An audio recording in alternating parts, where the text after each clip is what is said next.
বিসমিল্লাহির রহমানির রহিম। অনুভূতি অবশ্যই ভালো।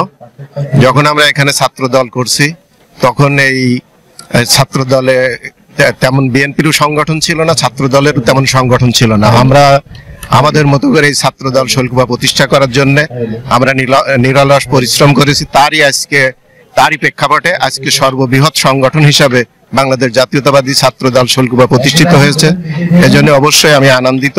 পাশাপাশি এই প্রতিষ্ঠা বার্ষিকীতে আমরা যারা এই ছাত্র দলের জন্মলগ্ন থেকে ছাত্র দলে ছিলাম, আজকে আমাদেরকে যে অনুষ্ঠানে আমন্ত্রণ জানানো হয়েছে, এই কারণে বর্তমান কমিটি এবং যারা এর সঙ্গে জড়িত সবাইকে আন্তরিকভাবে ধন্যবাদ জানাই।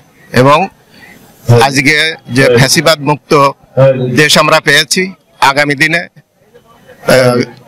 দেশনায়ক তারেক রহমানের নেতৃত্বে আশা করি আমরা আগামী দিনে যে নির্বাচিত সরকার দেশে আসবে, সেই নির্বাচিত সরকারকে ক্ষমতায় আনার জন্য ছাত্র দলে যারা আজকে নেতৃবৃন্দ আছে, আমরা চাইবো যে আজকের মতো উৎসব মুখর পরিবেশে আমরা সবাই ঐক্যবদ্ধ থেকে ছাত্র দলকে সামনের দিকে আগায় নিয়ে যাব।